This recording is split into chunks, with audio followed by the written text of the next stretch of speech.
line is, and the first principle of biocentrism is that reality involves your consciousness. It could not be there without your consciousness. A book titled Biocentrism: How Life and Consciousness Are the Keys to Understanding the Nature of the Universe has stirred up the internet because it contained a notion that life does not end when the body dies, and it can last forever.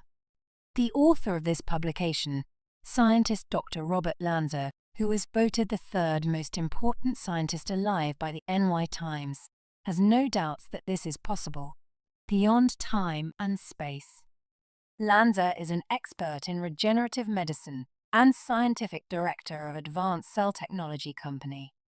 Before he was known for his extensive research, which dealt with stem cells, he was also famous for several successful experiments on cloning endangered animal species.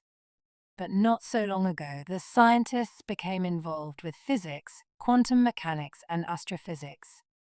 This explosive mixture has given birth to the new theory of biocentrism, which the professor has been preaching ever since. Biocentrism teaches that life and consciousness are fundamental to the universe. It is consciousness that creates the material universe, not the other way around. Lanza points to the structure of the universe itself, and that the laws, forces, and constants of the universe appear to be fine-tuned for life, implying intelligence existed prior to matter. Without consciousness, there is no breath to life. As much as we are alive, so too is the universe. How foolish and egotistical modern man is to make such claims that the universe is nothing more than equations, laws, and forces. As if the Drake equation is nothing more than a fantastic theory of uncertainty. I hear that is what most say about love. Yet, if love is as uncertain as extraterrestrial life, then why have we all fallen in love? For love is as infinite as consciousness to life. Those who claim God does not exist deny their own existence. For there is no God. There is only the source, the consciousness of life, the universe, for which we all breathe. Beyond space and time, you will find what has always been. The laws and forces the universe has equated are to see its prime directive fulfilled, to bring light to the soil of the void. For the consciousness of the universe is the gardener and the winnower.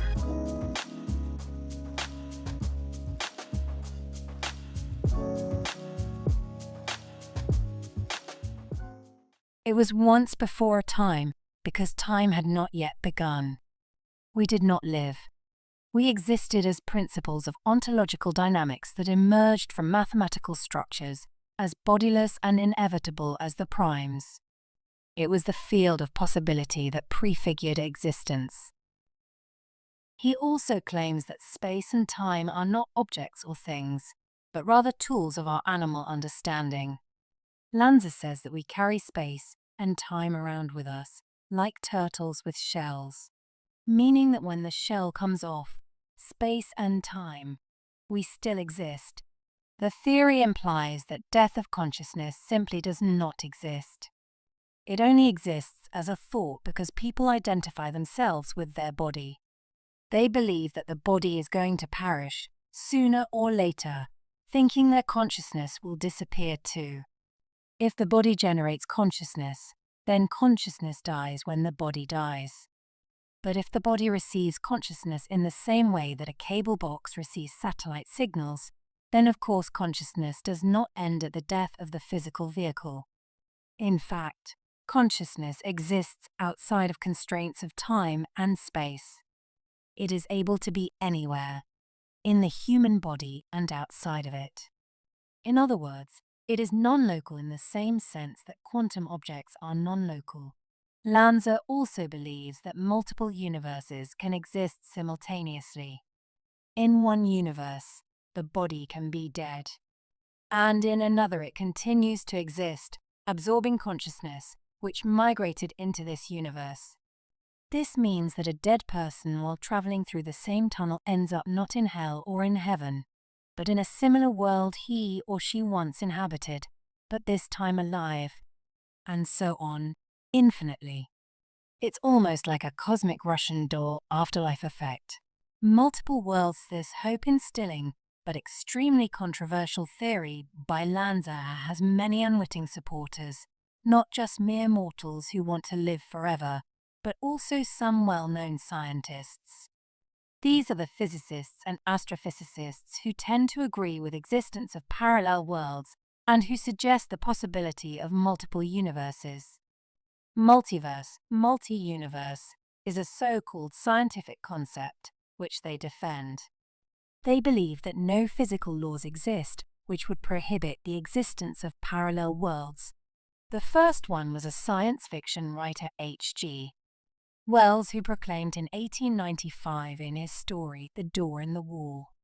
And after 62 years, this idea was developed by Dr. Hugh Everett in his graduate thesis at Princeton University. It basically posits that at any given moment the universe divides into countless similar instances. And the next moment, these newborn universes split in a similar fashion. In some of these worlds you may be present, reading this article in one universe, or watching TV in another. Our souls are in fact constructed from the very fabric of the universe, and may have existed since the beginning of time. Our brains are just receivers and amplifiers for the proto-consciousness that is intrinsic to the fabric of space-time. So is there really a part of your consciousness that is non-material and will live on after the death of your physical body? D.R. Hameroff told the Science Channels through the Wormhole documentary. Let's say the heart stops beating, the blood stops flowing, the microtubules lose their quantum state. The quantum information within the microtubules is not destroyed. It can't be destroyed. It just distributes and dissipates to the universe at large. Robert Lanza would add here that not only does it exist in the universe, it exists perhaps in another universe. If the patient is resuscitated, revived, this quantum information can go back into the microtubules and the patient says, "I had a near-death experience." He adds, if they're not revived and the patient dies, it's possible that this quantum information can exist outside the body, perhaps indefinitely, as a soul. This account of quantum consciousness explains things like near-death experiences, astral projection, out-of-body experiences, and even reincarnation without needing to appeal to religious ideology.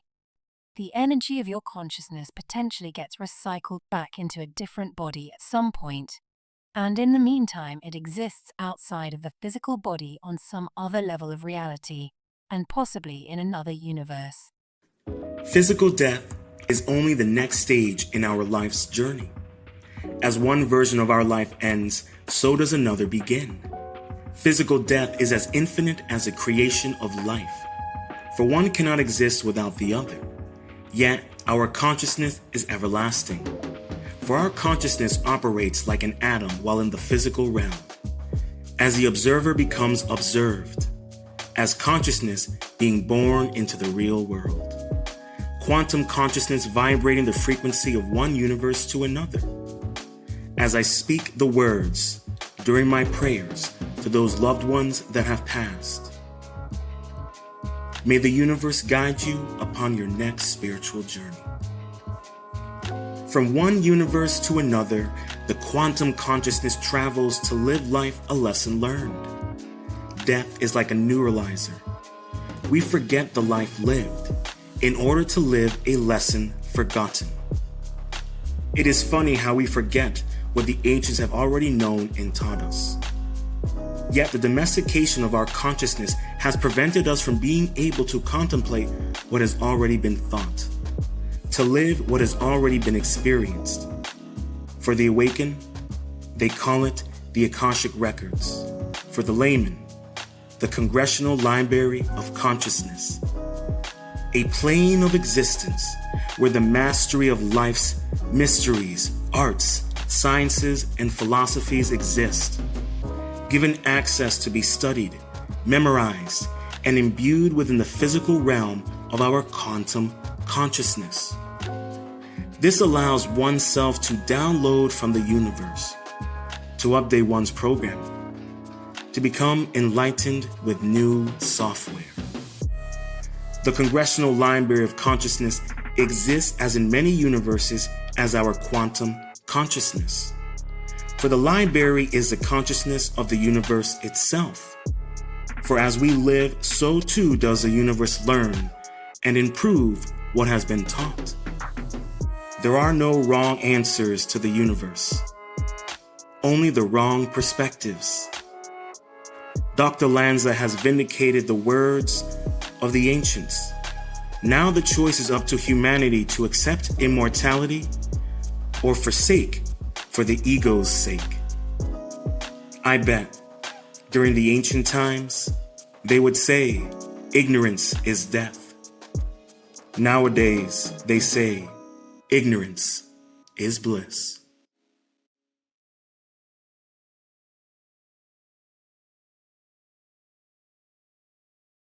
We are travelers on a cosmic journey, stardust swirling and dancing in the eddies and whirlpools of infinity. Life is eternal. We have stopped for a moment to encounter each other, to meet, to love, to share. This is a precious moment. It is a little parenthesis in eternity.